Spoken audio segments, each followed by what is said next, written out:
Yuk belanja di TS Mart. Dengan belanja di TS Mart, Anda turut berpartisipasi dalam dakwah yang diselenggarakan YTS.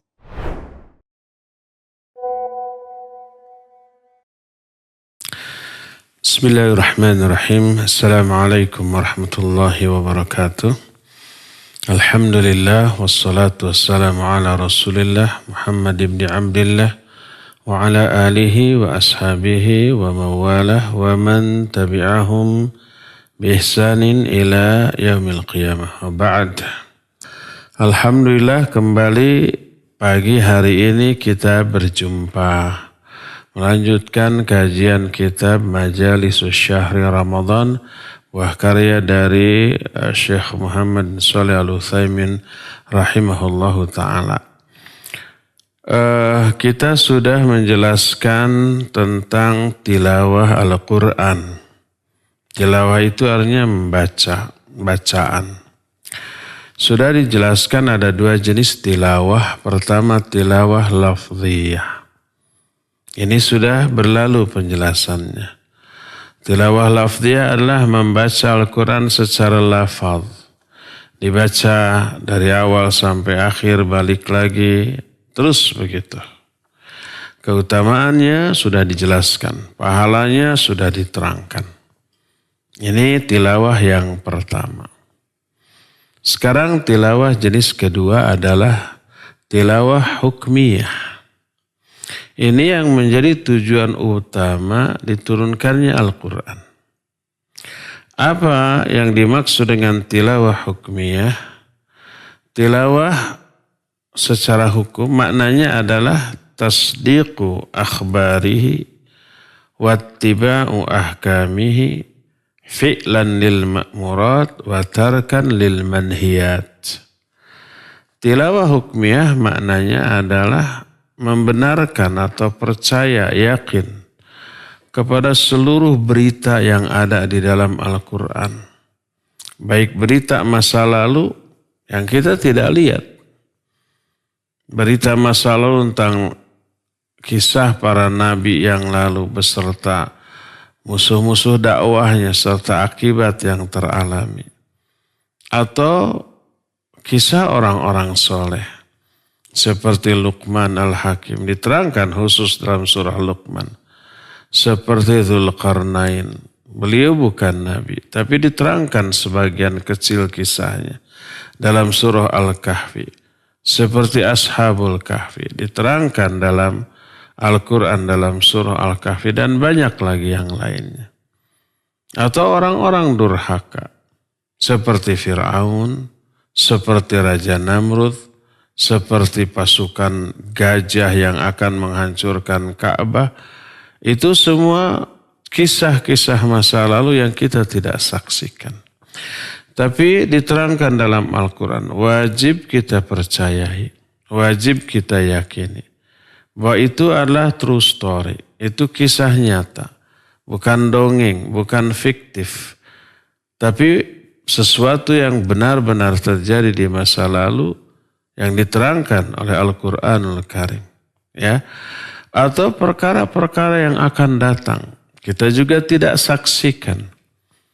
Tapi diterangkan oleh Allah dalam Al-Quran. Terutama di akhirat, alam kubur ada penjelasan tentang Al-Quran.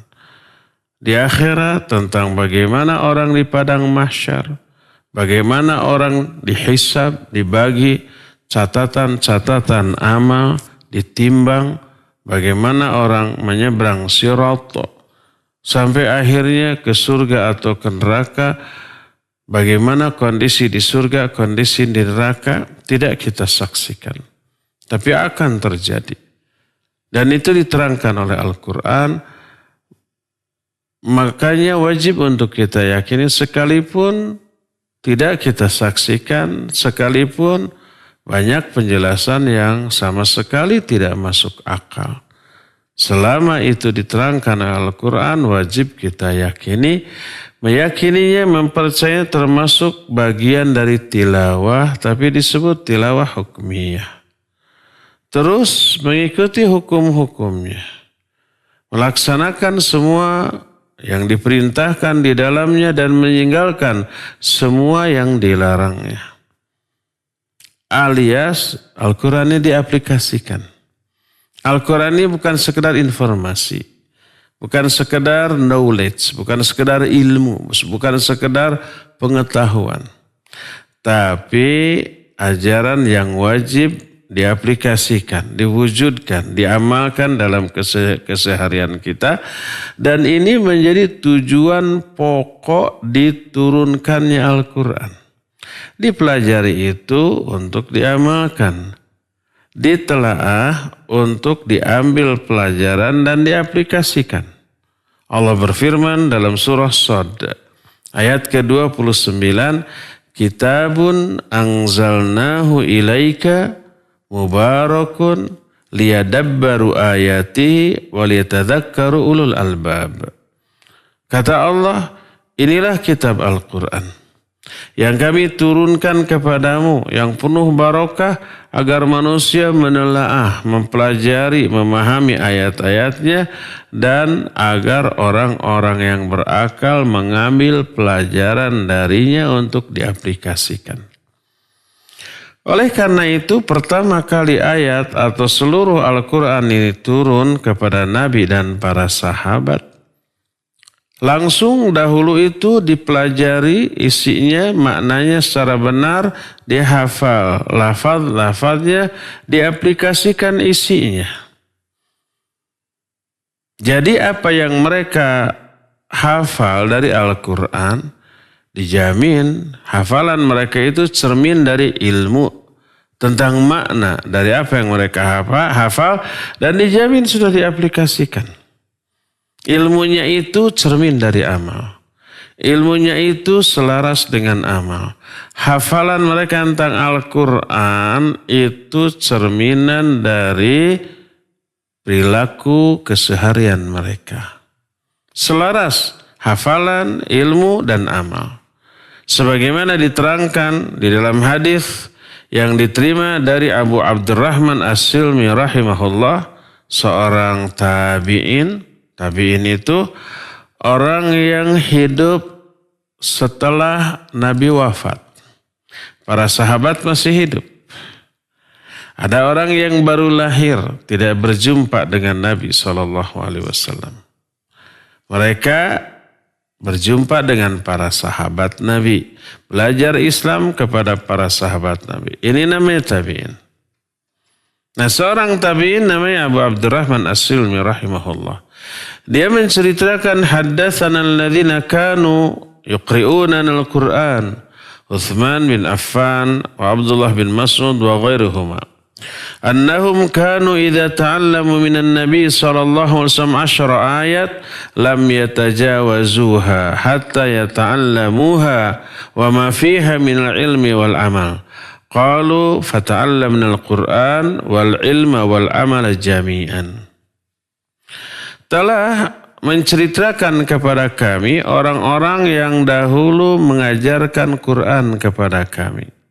Itu Utsman bin Affan, Abdullah bin Mas'ud, dan sahabat-sahabat lainnya. Jadi oleh para sahabat Al-Quran disampaikan ke generasi berikutnya. Untuk dihafal, dipelajari makna yang sebenarnya dan diaplikasikan. Mereka, para sahabat yang belajar Al-Quran dari Nabi alaihi salatu wassalam, mereka belajar 10 ayat demi 10 ayat. Mereka tidak berpindah kepada 10 ayat yang lain. Sebelum 10 ayat tersebut mereka pelajari maknanya, dihafal lafadznya, dan diamalkan bersama-sama. Begitu terus, 10 ayat ini sudah hafal, faham maknanya, amalkan. Beralih ke 10 ayat lain. Begitu juga, dihafal, dipelajari maknanya dengan sebenarnya berdasarkan bimbingan langsung dari Nabi SAW.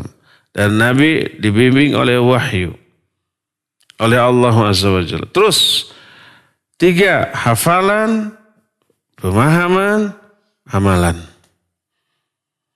Mereka berkata, fata'allamna al-Qur'an wal ilma wal amala jami'an. Kami mempelajari Al-Quran baik ilmunya maupun amalannya bersama-sama.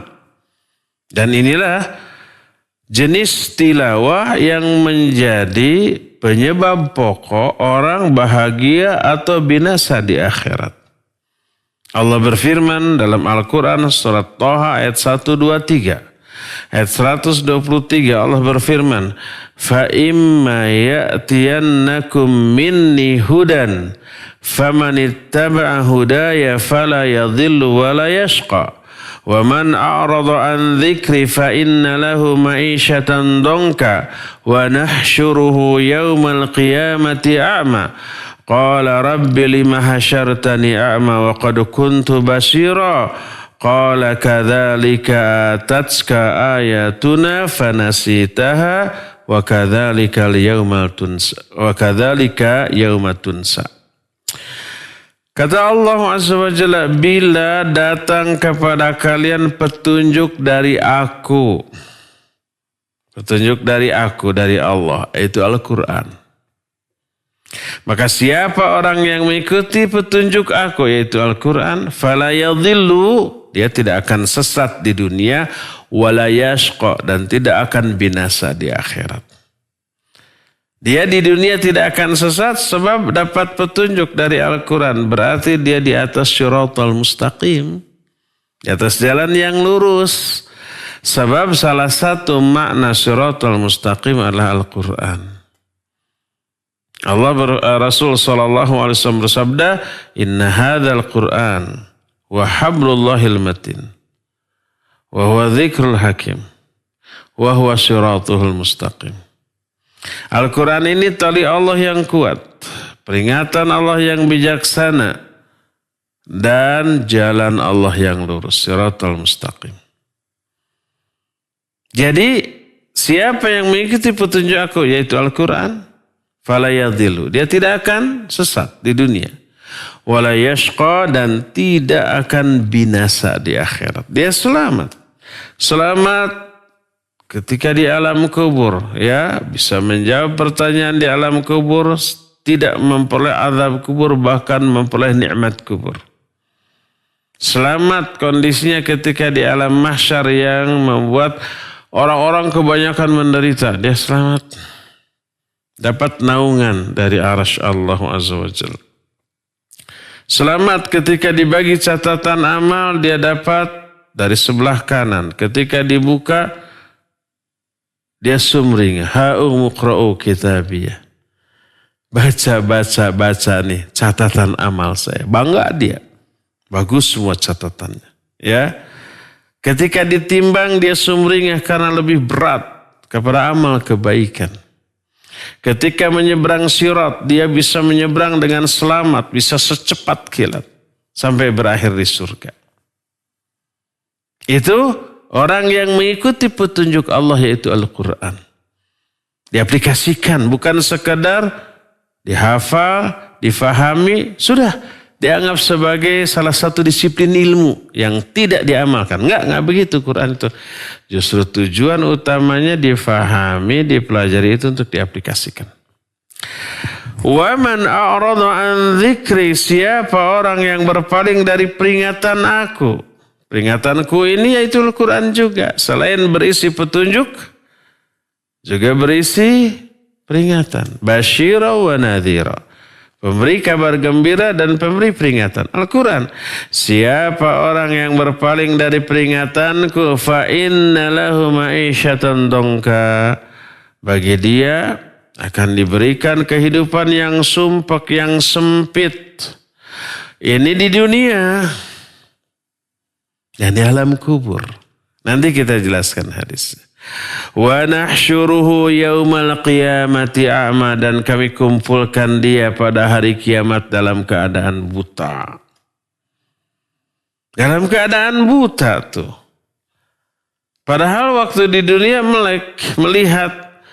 Qala, dia protes kepada Allah, Rabbi lima hasyartani a'ma wa qad kuntu basira. Ya Allah, kenapa engkau kumpulkan aku dalam keadaan buta padahal dulu aku melihat?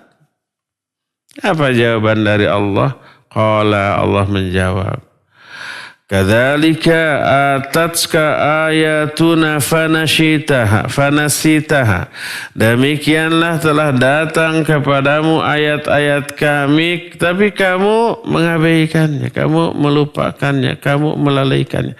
Dulu di dunia sudah sampai Al-Quran kepadamu, kamu cuek, kamu abai, kamu lalai.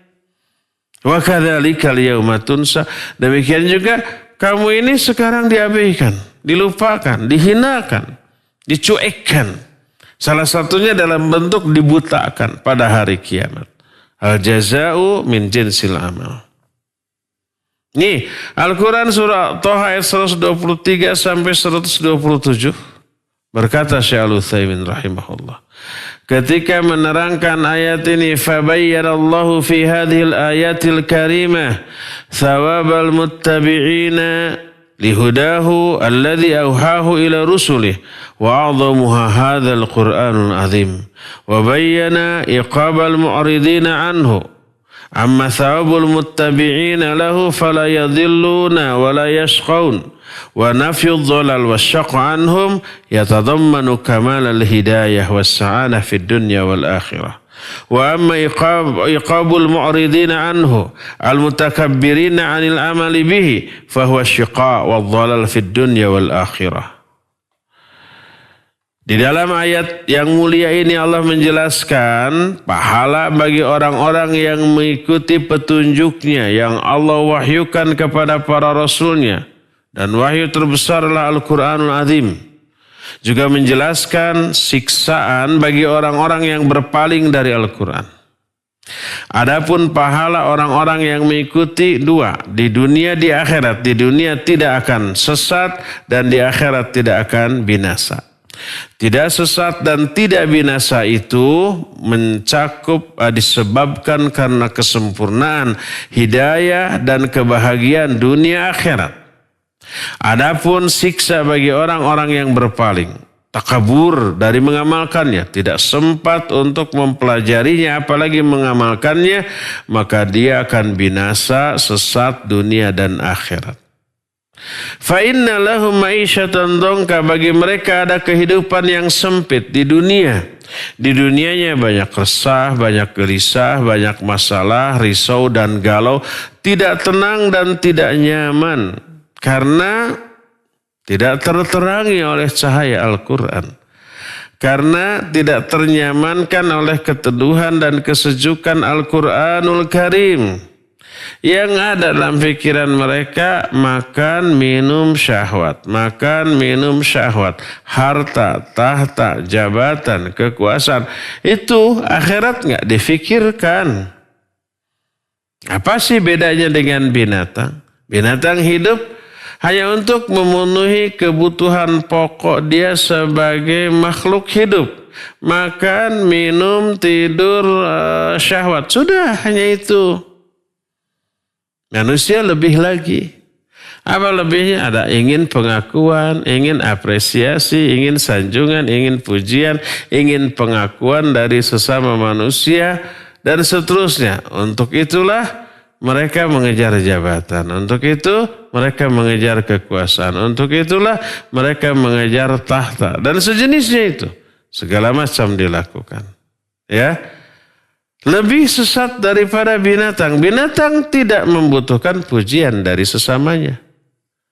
Merernya wallahu alam. Tidak, binatang ada enggak berebut kekuasaan? Ya mungkin ada. Di daerah saya ini banyak kucing tuh. Ada rajanya tuh, namanya si bule. Jadi kalau ada kucing lain masuk ya berantem dulu gitu. Dulu sebelum si bule ini ada kucing lain, jantan, ya. Sering ke rumah saya, selalu saya elus. Sekarang hilang. Atau kemana? Datang si bule. Ternyata dia kalah, tarung kemudian pergi. Ini yang menjadi raja. Adalah ya mungkin. Nah, apa yang terjadi? Allah menyatakan ulaika kal an'am bal hum adall, ulaika humul ghafilun. Kata Allah, mereka itu seperti binatang ternak, bahkan lebih sesat daripada binatang ternak. Bal hum adall, ulaika humul ghafilun, merekalah orang-orang yang lalai. Ini di dunianya. Wa huwa fi qabrihi fi daikin wa dhankin. Di alam kuburnya mereka juga mengalami kesumpekan, kesempitan. Wa qad dhayyaqa alaihi qabruhu hatta takhtalifa adla'uhu. Mereka itu dihimpit di kuburannya sampai remuk tulang-tulang rusuk mereka di alam kubur. Apalagi orang-orang yang menentang Al-Quranul Karim. Mereka itu dikumpulkan pada hari kiamat dalam keadaan, dalam kondisi yang mengenaskan. Selain mereka itu buta, juga tuli, juga bisu, mereka berdiri dan berjalan di atas wajah-wajah mereka. Bukan lagi dengan kedua kaki mereka, berdirinya di atas wajah. Berjalan dengan wajahnya. Dan itu penghinaan bagi mereka.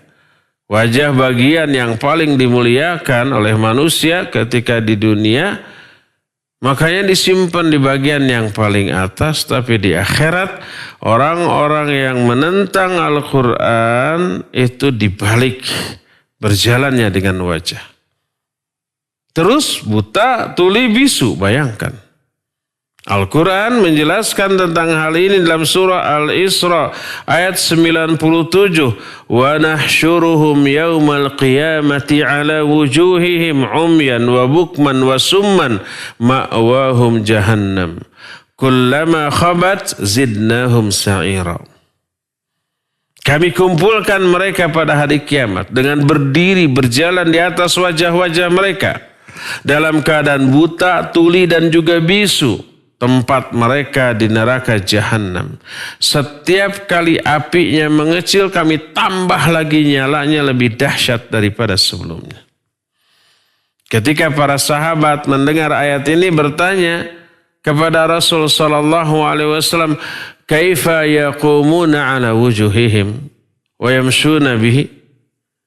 Kata mereka, bagaimana mereka itu bisa berdiri di atas wajah mereka dan berjalan dengan wajah itu? Apa kata Rasul sallallahu alaihi wasallam?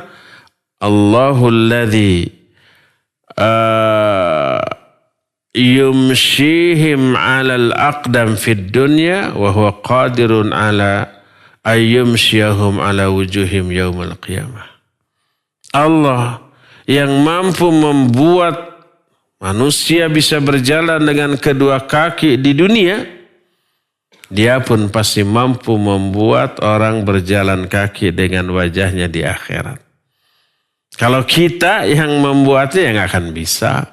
Tapi Allah ini yang mengatur. Allah dengan maha kekuasaannya mengatur semuanya itu. Sebagai penghinaan atas orang-orang yang berpaling. Al-jaza'u min jinsil amal. Maka berkata Syekh Al-Utsaimin, fahum lima amu fid dunya an ru'yatil haqq wassammu an simaihi wa amsaku anin nutqi wa qalu qulubuna fi akinnatin mimma tad'una ilaihi wa fi adhanini waqar wa min bainina wa bainika hijab. Karena mereka ketika di dunia buta dari kebenaran, tuli juga dari mendengar kebenaran. Gak mau lisannya ini, mulutnya ini mengikuti kebenaran dan mengatakannya. Mereka berkata, hati-hati kami tertutup dari apa yang kalian dakwahkan kepada kami. Di dalam telinga-telinga kami ada penyumbat untuk mendengarkan ocehan kalian. Antara kami dan kalian ada hijab.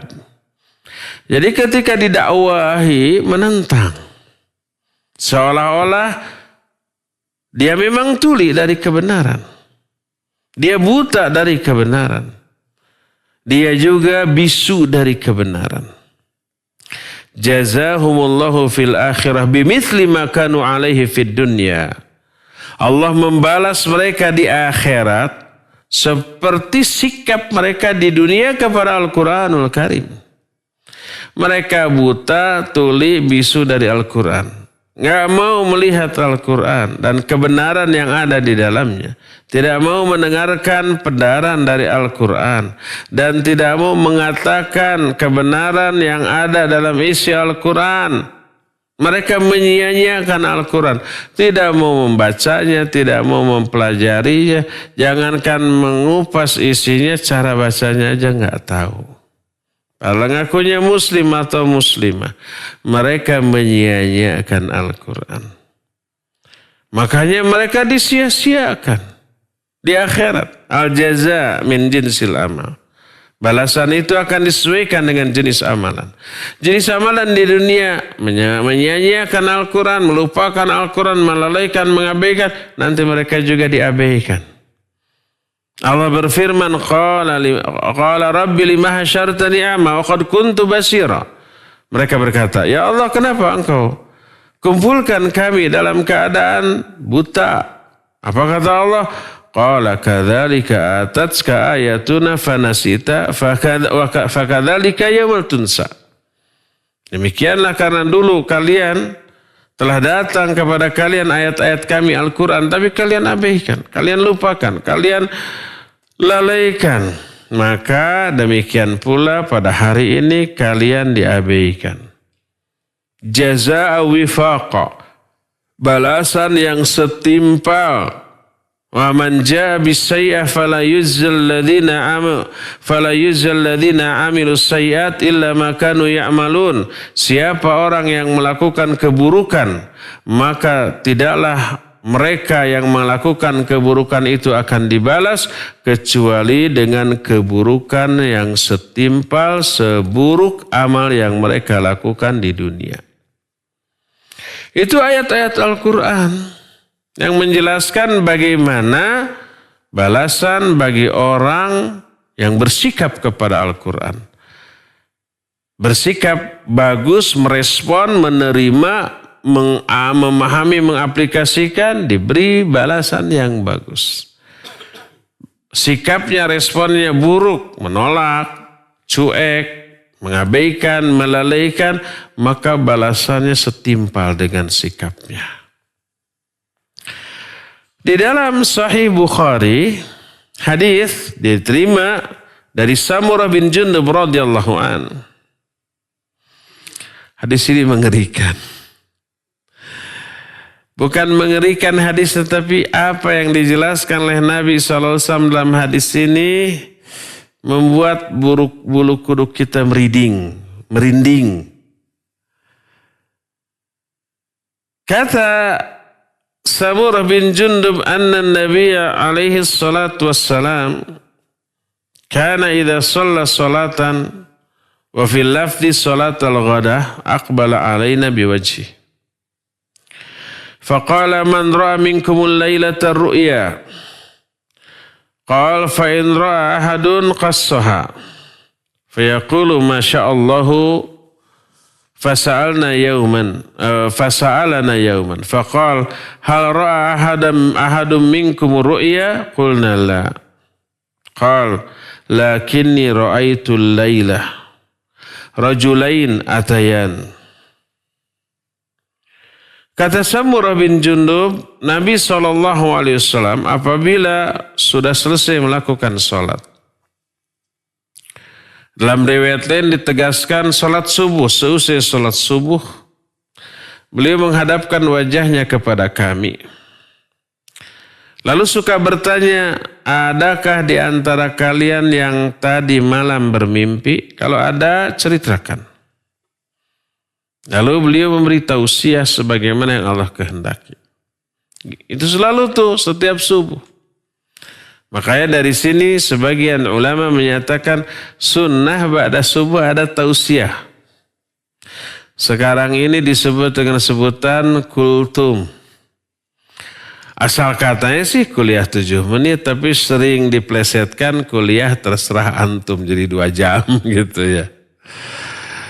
Nabi SAW pada sholat subuh selalu memberi tausiah. Suatu hari Beliau seusai sholat subuh bertanya, ada enggak salah seorang di antara kalian yang tadi malam bermimpi? Kami menjawab, tidak ada. Beliau lalu berkata, aku tadi malam bermimpi. Aku didatangi oleh 2 orang. Hadis ini panjang. Karena kepanjangan mungkin bisa sejam ngebahas hadis ini saja. Nanti waktu kita tidak cukup untuk membahas tema kita hari ini.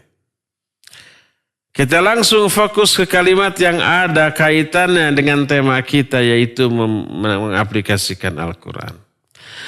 Fantalaqna hatta ataina ala rajulin muttajiin. Wa idza akharun qa'imun 'alaihi bis-sakhrah. Wa idza huwa yahwi bis-sakhrah li ra'sihi. Fa yathlaghu ra'suhu fayatadahdahu al-hajar ha huna fayattabi'u al-hajar fayakhudhuhu fala yarji'u ila ar-rajul hatta yasiha ra'suhu kama kana thumma ya'udu alayhi fayaf'alu bihi mithla ma fa'ala bihi al-maratal ula faqulu subhanallah ma hadha faqala li intaliq fadhakar al-hadith. Kata Rasul sallallahu alaihi wasallam, ini tidak dari awal hadis, tapi di tengah-tengahnya. Awalnya kita tidak ceritakan. Tapi yang ada kaitan dengan materi kita. Fantalaqna, kami pergi. Kami itu Nabi SAW dan 2 orang laki-laki yang membawanya. Yang di akhir hadis ini diketahui 2 laki-laki ini adalah Jibril dan Mikail. Dan mimpi Nabi SAW adalah wahyu. Bukan sekadar bunga tidur yang tanpa makna. Apalagi godaan setan. Tidak. Ini wahyu. Kami pergi sampai ke suatu tempat. Di tempat ini ada orang laki-laki yang berbaring. Berbaring di bawah. Di samping kepalanya ada orang yang berdiri. Orang yang berdiri ini di kedua tangannya ada sebongkah batu besar. Tiba-tiba itu batu besar gejret. Ditinggangkan. Apa ditinggangkan? Tadi apa? Ditimpakan ke kepala orang itu. Pejet. Pejet itu apa? Penyet ya? Penyet ya? Kan ayam penyet itu ayam pejet ya? Ayam dipejetkan gitu kan? Terus dipakai. Pejet. Penyet. Hancur. Kebayang ya? Kepalanya hancur sama batu, gejret. Muncrat darahnya, otaknya. Naudzubillah. Menggelindinglah batu itu. Oleh orang diikuti batu itu, oleh orang yang mukul, yang menimpakan tadi, diambil balik lagi ke tempat tadi. Laki-laki yang tadi berbaring dan hancur kepalanya itu, tiba-tiba kepalanya utuh lagi seperti sedia kala. Lalu orang itu mengulangi perbuatannya lagi. Gejret itu batu ditimpakan lagi ke kepala. Kira-kira sakit nggak? Ya jangan dibilang, ya pasti sakit lah. Diketok aja sampai benjol sakitnya. Duh, luar biasa. Apalagi ini sampai hancur. Tapi nggak mati. Karena nggak ada lagi kematian. Ya, seusai kematian yang kita alami di dunia ini, kecuali pada waktu kiamat. Pada waktu kiamat orang-orang yang di alam kubur juga mati lagi. Karena sekarang orang-orang yang di alam kubur hidup lagi. Hidupnya di alam sana. Ruhnya masuk lagi ke jasadnya. Ya, di alam kita menyebutnya alam baka. Al-Quran menyebutnya alam barzakh atau alam kubur. Mereka hidup. Nggak bisa keluar pindah lagi ke alam dunia. Kalau umpamanya ruh orang yang sudah mati di alam kubur bisa keluar dari alam kubur kemudian bisa menengok keluarganya, nggak akan ada yang mau tuh di alam kubur, kabur aja semuanya. Tidur di hotel bintang 7 gitu. Ya nggak enak dong. Kalau bisa keluar nggak bisa. Kalau dia durhaka, dia harus menerima azab kubur. Nggak bisa keluar. Makanya tak ada yang namanya ruh gentayangan tuh, tidak ada. Tapi riluh nyata. Ada orang sudah mati malamnya malam Jumat Kliwon. Nah biasanya malam Jumat Kliwon tuh. Ada tuh orangnya sudah mati. Persis suaranya, gayanya, rupanya. Tapi dengan sosok yang mengerikan. Dia tertipu, orang-orang itu tertipu. Itu bukan ruh orang yang sudah mati kembali ke alam dunia untuk nakut-nakuti atau mendatangi keluarganya. Enggak. Itu adalah setan dari kalangan bangsa jin yang meniru-niru orang yang sudah mati itu. Dan setan dari kalangan jin diberi oleh Allah kemampuan untuk itu. Terus dia ngaku, saya mbah kamu yang kemarin mati, penasaran saya mati. Akhirnya orang-orang takut, akhirnya nurut, hayo sekarang kamu harus ngirim ini, menyembelih itu untuk saya agar saya tenang. Tertipu mereka ya. Nggak ada ruh yang gentayangan. Semua ruh adanya di alam kubur. Nggak bisa keluar. Yang soleh ataupun yang salah, yang taat ataupun yang maksiat, yang mukmin apalagi yang kafir ya. Kalau orang-orang kafir ruhnya bisa keluar dari alam kubur, pasti mereka semua kabur atau keluar. Ngapain di alam kubur ya, sumpah ya harus diazab. Nah, jadi orang tadi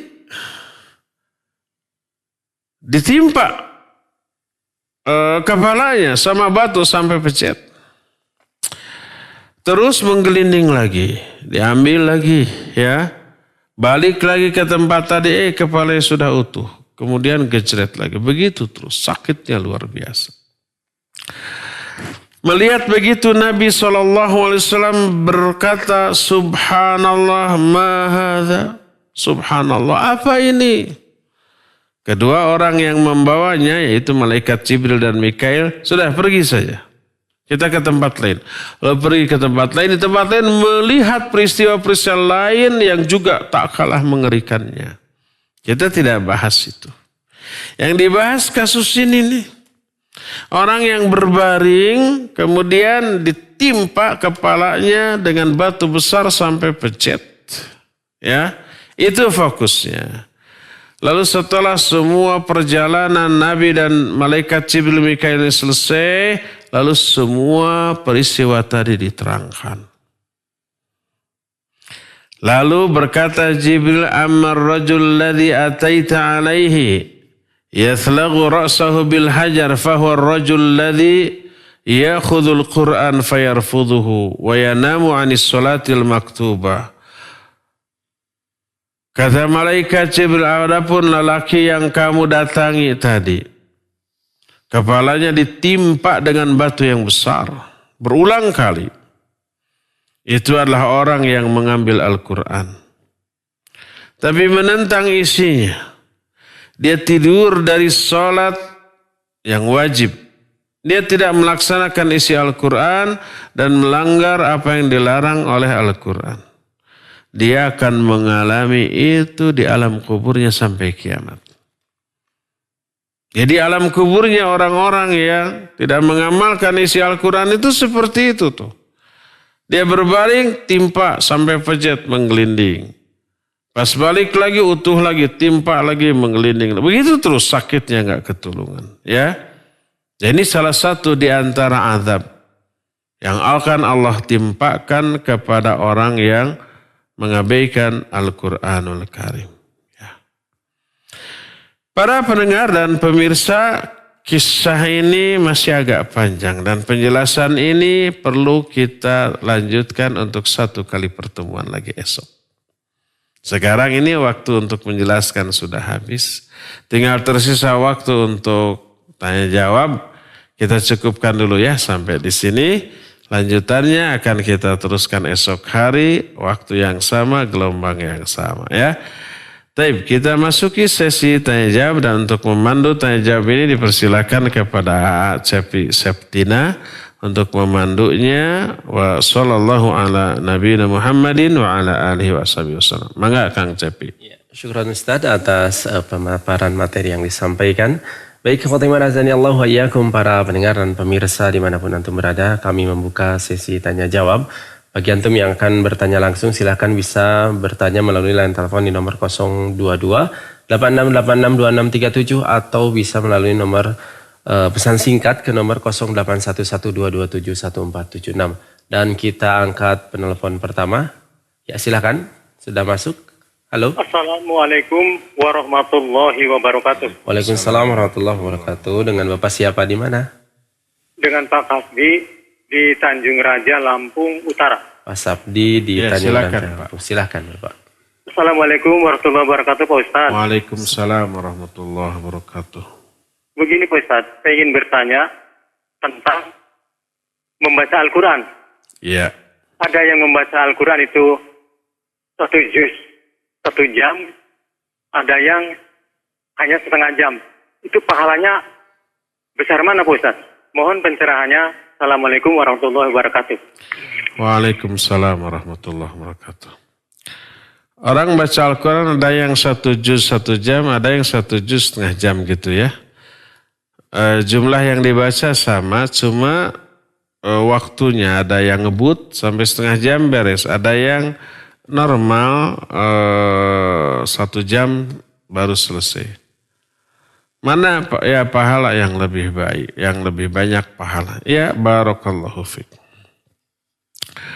Pertama, besar kecilnya pahala membaca Al-Quran dilihat dari beberapa aspek. Pertama, jumlah ayat yang dibaca. Kemarin sudah kita terangkan per huruf itu 10 pahala. Per ayat itu sama dengan orang berkurban dengan 1 ekor unta. Ya, itu pertama. Dari aspek tilawah lafziyah. Kedua, nah ini kedua. Aspek penghayatan. Kalau umpamanya kedua orang tadi tajwid makhrajnya sama, ya bagus, benar, tidak ada lafaz yang berubah. Dan jumlah ayat yang dibaca sama, cuma waktunya berbeda. Tinggal kedua. Apa yang kedua itu? Yaitu penghayatan terhadap apa yang dibaca. Semakin menghayati bacaan, semakin besar pahala. Membaca 1-2 ayat dengan penghayatan lebih baik daripada membaca seluruh isi Al-Quran tanpa penghayatan sama sekali. Oleh karena itulah maka aspek penghayatan terhadap isi yang dibaca itu mempengaruhi besar kecilnya pengaruh Al-Quran kepada jiwa kita. Dan mempengaruhi besar kecilnya pahala. Ya. Berdasarkan hal itulah maka mau sejam, mau setengah jam, maka aspek penghayatan. Amat sangat mungkin yang 1 jam lebih menghayati daripada yang setengah jam. Karena tidak terlalu cepat, otomatis penghayatannya lebih mendalam. Itu yang pertama. Yang keduanya aspek waktu yang dihabiskan. Semakin banyak waktu yang kita gunakan untuk membaca Al-Quran, semakin bagus. Kalau umpamanya 1 juz setengah jam lagi dipakai apa? Mungkin dipakai hal yang mubah umpamanya ya. Sementara itu yang tadi setengah jam sisanya masih tetap dipakai baca Al-Quran. Maka lebih utama yang 1 juz 1 jam karena dipastikan penghayatannya lebih mendalam daripada yang setengah jam dan waktu yang digunakan dalam hidupnya lebih banyak untuk membaca Al-Quran Al-Karim. Allahu a'lam. Baik, syukran Ustaz atas jawabannya. Kembali kami akan mengangkat penelpon yang masuk. Ya, silakan sudah masuk. Assalamualaikum warahmatullahi wabarakatuh. Waalaikumsalam warahmatullahi wabarakatuh. Dengan Bapak siapa di mana? Dengan Pak Syarifuddin di Cimahi, Pak. Pak Syarifuddin di Cimahi. Syarifuddin, mohon kecilkan Pak ya radionya. Saya ingin menanyakan tentang keistimewaan surah An-Nasr. Surah An-Nas. An-Nasr. An-Nasr. Ya, Iraja itu Pak Ustaz. Idza jaa nasrullah, ya. Dulu ada satu keluarga Pak Ustaz di mana anak mereka itu semua berhasil. Ada 10 anaknya semuanya berhasil. Ditanya itu, Bu, hasil anak-anaknya bisa berhasil semua, kenapa? Katanya dia membaca surah An-Nasr ketika dia menyusui pertama anaknya. Jadi semua anaknya yang disusuinya itu, susuan pertama itu Pak Ustaz membaca surah An-Nasr. Ini ada dalilnya Pak Ustaz atau gimana ini? Ya, itu aja Iya. kayaknya Pak Ustaz. Ya. Assalamualaikum warahmatullahi wabarakatuh. Waalaikumsalam warahmatullahi wabarakatuh. Pak Syarifuddin di Cimahi ya? Barakallahu fiik. Ada satu keluarga yang berhasil. Ketika ditanya, ibunya menjawab ketika menyusui membaca surah An-Nasr. Pertama yang dimaksud berhasil di sana itu dari aspek apa? Apakah semuanya menjadi sarjana, pengusaha semuanya, kemudian kaya raya? Kalau itu hanya berhasil dari aspek duniawi semata-mata. Akhiratnya belum terlihat ibadahnya, lihat agamanya, ya. Lihat loyalitas mereka anak-anaknya ini terhadap syariat. Kalau hanya berhasil dari aspek duniawi tapi agamanya minim atau pas-pasan, dia gagal. Itu yang pertama. Yang kedua, kalau yang dimaksud berhasil itu anak-anaknya soleh-soleh semuanya. Hufadzul Quran, semuanya penghafal Al-Quran. Semuanya taat dari aspek agama. Dari aspek dunia juga pendidikannya bagus, berhasil. Nah, apakah itu karena khasiat membaca Idza jaa nasrullah atau surah An-Nasr? Kita jawab tidak. Karena apa? Karena nggak ada nas dari Rasul SAW yang menyatakan demikian. Si ibu itu tahu dari mana kalau baca surah An-Nasr anak-anaknya akan berhasil. Tapi real nyata berhasil. Bu, mungkin bukan karena membaca surah An-Nasr ketika menyusuinya. Tapi karena pendidikan yang bagus, ya. Disiplin, mungkin aspek genetika mewarisi kecerdasan, kepandaian orang tuanya, kerajinan orang tuanya, dan dikondisikan dalam rumahnya, akhirnya terdidik dalam kondisi yang bagus, disiplin, cerdas, pinter gitu ya, mampu mengatur waktu, akhirnya menjadi orang yang berhasil. Aspek itunya, bukan bacaannya.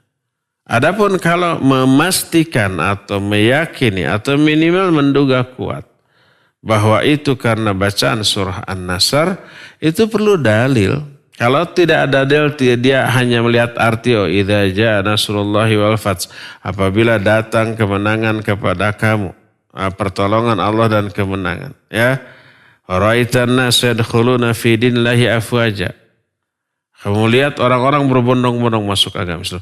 Ini pernah kita jelaskan maknanya ya. Di sudah Ramadan apa sebelum sudah Ramadan ya. Itu tidak, para ulama tidak mengaitkan pembacaan ayat ini dengan keberhasilan. Bahkan yang ada adalah bila sudah berhasil, pertolongan Allah sudah datang, kemenangan sudah di tangan, diperintahkan apa? Tasbih, tahmid dan istighfar. Bukan dari awal yang menjadi penyebab berhasilnya usaha itu, bukan. Adapun kalau ternyata usahanya berhasil, itu bukan karena bacaan surah An-Nasr yang dia baca di dalam ketika menyusui. Mungkin doa, ya mungkin pendidikan, pembinaan, pengkondisian terhadap anak ya. Ada aspek doa, ada aspek pembinaan yang bagus, itu yang membuat berhasil ya. Jadi tidak ada sunnahnya, tidak ada syariatnya ketika menyusui membaca surah An-Nasr. Silakan sedang menyusui baca surah apapun, bebas. Tapi jangan menentukan surah tertentu lalu diyakini karena surah ini memiliki faidah kesana, nggak boleh tanpa adanya dalil ya. Wallahu a'lam. Baik, syukran Ustaz atas jawabannya. Kita angkat dulu penanya dari pesan singkat Ustaz. Ini dari beberapa penanya yang bertanya dengan pertanyaan senada. Pertanyaannya adalah bagaimanakah tentang orang yang selalu membaca Al-Quran atau bacaannya kurang bagus, tajwid dan makhrajul hurufnya, tapi tak pernah mau belajar memperbaiki bacaan mereka. Apakah mereka juga mendapat siksa? Barakallahu fiik, Ustaz. Silakan. Iya. Wa fika barakallah. Orang sudah bisa membaca Al-Quran norlang gitu ya, lancar. Tapi tajwid makhrajnya masih keliru. Dan gak mau belajar. Ya keliru besar lah. Jangankan yang seperti itu. Yang sudah menguasai tajwid makhraj. Bahkan sudah menjadi guru. Dia harus tetap belajar lagi tajwid makhraj kepada orang yang lebih ahli. Karena belajar ala kadarnya dari guru-guru yang kurang ahli masih belum sempurna. Ini terus terang ya. Saya sejak remaja, masih bujang, itu sudah menjadi guru tajwid dan makhraj. Pernah belajar kepada guru-guru, kepada qori dan seterusnya ya. Lalu merasa sudah bagus, sudah baik tajwid makhraj saya. Terus teorinya sudah menguasai, prakteknya sering. Dah sekarang atuh, kalau membaca Al-Quran di depan orang yang benar-benar ahlinya disalahkan atuh. Ya, disalahkan dari aspek, dari banyak terutama makhraj huruf. Kadang tajwidnya juga ya. Roknya tuh harusnya tebal dibaca tipis gitu ya. Terus ketika melafadzkan huruf ta, dha, itu jangan manyun. Ya, selama tidak ada wau gitu. Kalau ada wau, sok sing manyun. Tapi kalau siroto, jangan siroto. Syaiton, jangan seton manyun. Itu keliru, salah. Ya, jadi harus terus belajar lagi. Ya. Apalagi yang tajwid makhrajnya belum benar, dikhawatirkan salah tajwid, salah makhraj, salah arti. Yang panjang jadi pendek, yang pendek jadi panjang, bisa 180 derajat artinya. Umpamanya wala ana abidum ma abadtum. Wala panjang tuh ya.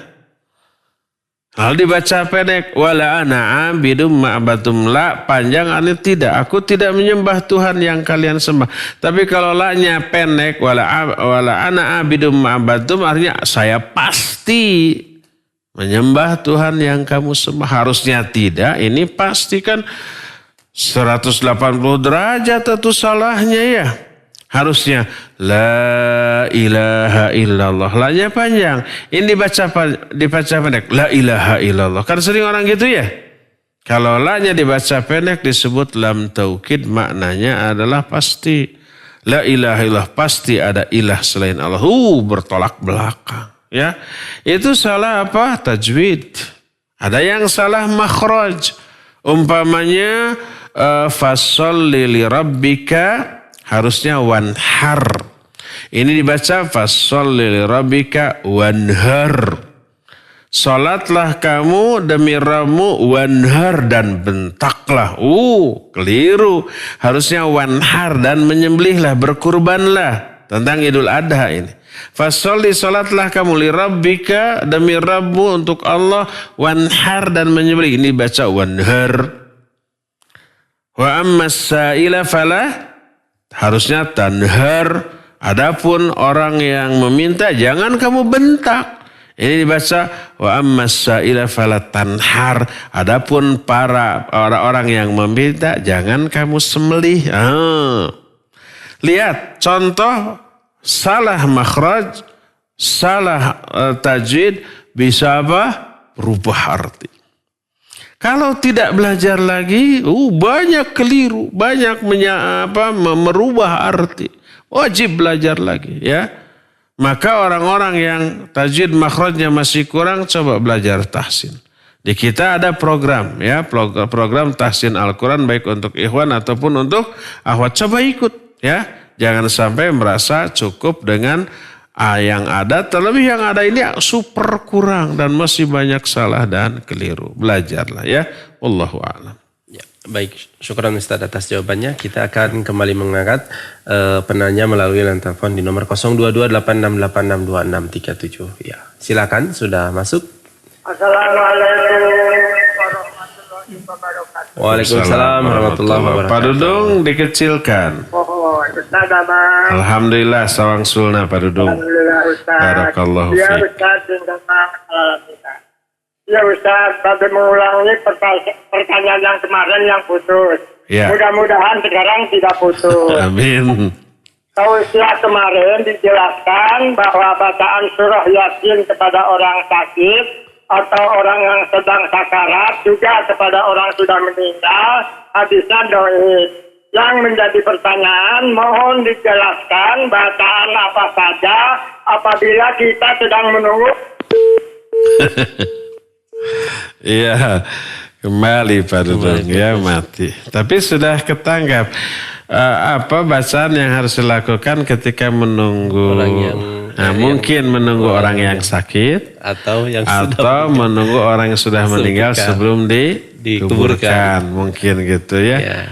Atau menunggu Sepertinya masuk lagi Ustaz. Pak Dudung, mungkin mangga. kasih Pak Dudung, silahkan. Silakan yang telepon. Assalamualaikum. Oh, berbeda. Silakan Bu, dari Ya, siapa silakan. di mana? Dari Irma di Ujung Berung. Ya silakan Irma Ibu Ujung Irma. Berung. Mangga Bu Irma. Assalamualaikum Ustaz. Waalaikumsalam warahmatullahi wabarakatuh. Gimana kalau misalnya ngaji atau tadarus pakai celana pendek gitu Ustaz? Makasih. Assalamualaikum Iya, warahmatullahi wabarakatuh. waalaikumsalam warahmatullahi Ya. wabarakatuh. Ini berarti wanita ya? Ya.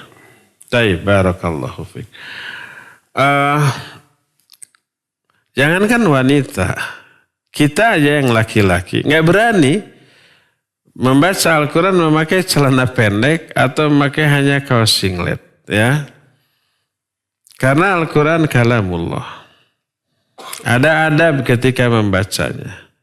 Kalamullah itu mulia, ya. Apa yang kita lafazkan bukan makhluk. Tapi kalamullah, dan kalamullah termasuk bagian dari sifat Allah, dan sifat Allah bukan makhluk. Makanya karena sifat Allah bagian dari zat yang bukan makhluk, kita boleh berlindung kepada sifat-sifat Allah. Sebagaimana kita berlindung kepada zat Allah. Seperti a'udzu bikalimatillahi tamma. Aku berlindung kepada kalimat-kalimat Allah yang maha sempurna. A'udzu biridoka min sakhatik. Aku berlindung kepada keriduanmu. Ya. Dan seterusnya. Ridho itu termasuk salah satu di antara sifat Allah. Membacanya berbeda dengan membaca Quran, dengan membaca buku biasa, dengan membaca yang lain-lain. Jangankan Al-Quran, baca kitab saja ya, yang bukan ada 1-2 ayat Al-Quran hadis, tapi umumnya penjelasan biasa tapi berbahasa Arab. Kita nggak berani pakai celana pendek, pakai kaos singlet ya. Ambil celana atau sarung, baju atau minimal sweater gitu, kemudian barulah membaca ya. Apalagi akhwat. Maka muliakan Al-Quran sebagaimana mestinya, termasuk ketika membacanya ya. Wallahu a'lam. Silakan lagi. Apakah yang pertanyaan Pak Dudung tadi akan dijawab dulu Ustaz? Nanti aja bisa Nanti masuk saja ya. lagi Baik. ya. Silakan Pak Dudung masuk Pak lagi. Nelfon. Ya silakan. Yang Sudah telepon masuk. siapa? Pak Alamsyah di Cimahi. Pak Pak Alamsyah. Alamsyah. Barakallahu fiik. Silakan Pak Silakan, Pak Alamsyah. Alamsyah. Assalamualaikum warahmatullahi Waalaikumsalam wabarakatuh. warahmatullahi wabarakatuh. Semoga Allah memberi perlindungan berkah kepada Pak Ustadz dan keluarga. Amin dan wa semua yang iyyakum. mendengarkan. Amin wa iyyakum. Beberapa waktu yang lalu saya mendengar bahwa mendengarkan dan menyimak orang membaca Al-Quran atau mendengarkan murotal dengan terjemahannya juga akan mendapatkan pahala. Pertanyaan saya adalah, buat saya yang baru belajar membaca Al-Quran dengan baik dan benar, insya Allah tidak mampu membaca dengan baik dan lancar. Apakah pahala yang bisa diharapkan dari membaca surat Al-Kahfi pada hari Jumat misalnya? Jazakallah khairan Ustaz. Waalaikumsalam warahmatullahi wabarakatuh. Waalaikumsalam warahmatullahi wabarakatuh. Iya, barakallahu fiik Pak Alamsyah di Cimahi ya. Ya. Semoga Pak Alamsyah diberikan kesehatan dan kesembuhan, terutama penglihatannya ya. Mudah-mudahan pulih seperti sedia kala. Juga kondisi fisiknya secara umum semoga Allah Azza wa Jalla berikan kesehatan dan pulih seperti muda kembali ya. Amin. Taib, barakallahu fiik. Pertanyaannya adalah keutamaan membaca surah Al-Kahfi ya? Di hari Jumat. Keutamaan membaca surah Al-Kahfi di hari Jumat banyak. Di antaranya adalah Allah akan memberikan cahaya. Sebagaimana sabda Nabi SAW, kata beliau, man qara surat al-kahfi fi yaumil jum'ah adha'a lahu minan nur ma bainal jum'atain. Siapa orang yang baca surah al-kahfi di hari Jumat, maka dia akan diterangi oleh cahaya di antara dua Jumat. Hadis ini diriwayatkan oleh Imam An-Nasai dan Imam Al-Baihaqi dengan sanad yang sahih. Dalam riwayat lain, dengan sedikit lafaz yang berbeda, Nabi SAW bersabda, man qara surat al-kahfi lailatal jum'ah, adha'a lahu minan nur fima bainahu wa bainal baitil atiq. Siapa orang yang membaca surah Al-Kahfi di malam Jumat, dia akan diterangi oleh cahaya antara dia sampai Baitul Atiq. Baitul Atiq itu Ka'bah. Antara dia sampai Baitul Atiq. Sampai Ka'bah di Mekah. Hadis ini diriwayatkan oleh Imam Ad-Darimi. Ya, itu salah satu di antara keutamaan. Ya. Nah, keutamaan baca surah Al-Kahfi di hari Jumat, sekarang hari apa? Sabtu ya? Kemarin tuh ya, kemarin. Itu yang penting di sejak malam Jumat maghrib sampai maghrib esoknya menjelang malam Sabtu, baik sekaligus satu surat dibaca penuh ataupun dikredit. Umpamanya malam harinya hanya 10 ayat atau 20 ayat. Esok paginya 20 ayat, 30 ayat lagi ya. Kemudian agak siangnya dibaca terus sampai sebelum maghrib sudah selesai. Boleh? Boleh.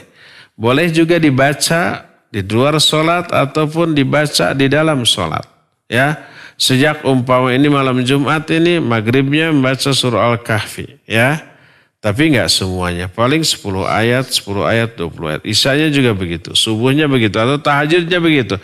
Atau membaca surah Al-Kahfi penuh di satu sholat tahajud. Ya, 11 rakaat atau 8 rakaat membaca surah Al-Kahfi dibagi 8. Boleh juga ya.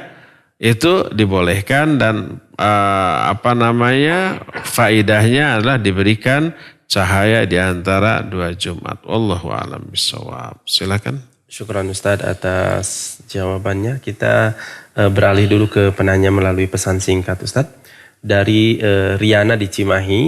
Ustadz mau tanya, saya rutin mendengarkan kajian online Ustadz. Kemudian saya bikin resume, terus upload di story WA. Niat saya agar teman-teman yang tidak ada pulsa internet bisa tahu ilmunya. Dan mumpung bulan Ramadan, jika ada orang yang membaca atau mengamalkan, saya mendapat pahala. Tapi apa termasuk riya atau bukan Ustadz? Apa yang saya lakukan ini? Silakan Ustadz. Barakallahu fiik. Ya, termasuk riya kalau niatnya ingin dipuji. Tergantung niat. Kalau umpamanya mudah-mudahan ada yang muju, kamu mau rajin ngaji, solehah kayaknya nih ya. Itu cepat laku di pasaran. Kalau niatnya begitu iya ya. Tapi kalau niatnya tulus ikhlas, dia hanya mengharapkan ridha Allah, memberikan semoga Allah beri hidayah kepada kawan-kawan yang dia share gitu, ya itu bagus, itu bagian dari dakwah ya. Apakah saya ceramah begini dianggap ria? Iya ria. Kalau memang saya ceramah begini niatnya ingin dipuji ya. Niatnya ingin disanjung, niatnya ingin diberikan apresiasi yang bagus ya, ria. Tapi kalau niatnya lillah, itu perintah Allah kepada saya. Saya dosa kalau tidak dakwah karena dianggap menyembunyikan ilmu. Untuk apa saya belajar agama dari kecil sampai sekarang gitu ya? Kalau tidak untuk diajarkan, niatnya melaksanakan perintah Allah, mengikuti jejak langkah Rasul sallallahu alaihi wasallam, dan niatnya itu lillahi ta'ala. La nuridu minkum jazaa'a wala syukura. Tidak mengharapkan balasan ataupun ucapan terima kasih. In ajriya illa 'ala Allah. Pahalaku, balasanku tiada lain kecuali dari Allah Azza wa Jalla, bukan dari manusia. Ya, maka itu dakwah dan akan peroleh pahala sesuai dengan niat dan kesungguh-sungguhan kita. Yang saya khawatirkan bukan aspek niat ria atau tidaknya. Yang saya khawatirkan ada bias, ya. Apa yang saya jelaskan ditulis. Khawatir nggak ada kesalahpahaman? Ya khawatir. Ya, nanti kekeliruan kesalahpahaman itu di-share ternyata bukan seperti itu. Saya yakin si penanya tadi siapa, Riana ya, orangnya amanah jujur. Ya, tapi kejujuran tidak cukup. Betapa banyaknya para sahabat dahulu yang salah faham terhadap ayat atau hadis Nabi SAW. Banyak contoh. Nabi SAW menyatakan, man ahabba liqa Allah, ahabballahu liqa'ah. Man kariha liqa Allah, karihallahu liqa'ah. Siapa orang yang mencintai pertemuan Allah, Allah juga cinta pertemuan dengannya. Dan siapa orang yang benci bertemu dengan Allah, Allah pun juga benci bertemu dengannya. Jadi, bertemu dengan Allah itu maknanya apa? Yang tersirat di dalam pikiran kita mati. Ya. Aisyah juga begitu. Akarahiyatul maut ya Rasulullah wa kulluna nakrahul maut. Apakah yang dimaksud jumpa dengan Allah itu kematian ya Rasulullah? Padahal kita semua benci kematian. Apa kata Nabi? Laisal amru kama tadhunnin. Oh, bukan begitu. Bukan seperti dugaanmu atau pemahaman. Salah faham. Lalu dijelaskan, diluruskan. Aisyah orang tercerdas ya. Orang yang juga jiwanya jauh lebih bersih daripada wanita-wanita pada umumnya. Tapi salah faham ya mungkin. Ya. Baiknya siapapun yang meresume, coba dikonfirmasi ya. Ustadz nih saya meresume ini benar nggak? Kalau benar tolong koreksi. Kalau ada kesalahan koreksi saya mau share. Ya itu lebih bagus. Jangan sampai nanti apa? Nanti ada bias dan keliru ya, sehingga nge-share membagi informasi yang salah paham. Wallahu a'lam. Ya, baik, syukran Ustaz atas jawabannya, dan kita beralih ke penelpon yang masuk. Silakan di nomor 0228682637. Ya, silakan sudah masuk. Assalamualaikum Ustaz. Waalaikumsalam warahmatullahi wabarakatuh. Dengan siapa di mana? Rijal di Pajajaran Ustaz. Siapa?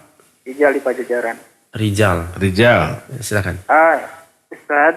Iya. Teman saya ada yang nanya ke saya tentang bintang Suraya katanya. Yang berkenaan dengan wabah ini Ustaz. Mohon penjelasannya Ustaz. Iya, barakallahu fiik. Assalamualaikum warahmatullahi wabarakatuh. Waalaikumsalam warahmatullahi. Ya ini sempat viral baik tulisan ataupun video ya, dan mengutip hadis dan menjelaskan penjelasan para ulama ya. Nah, lalu menisbatkan hal ini kepada Nabi SAW.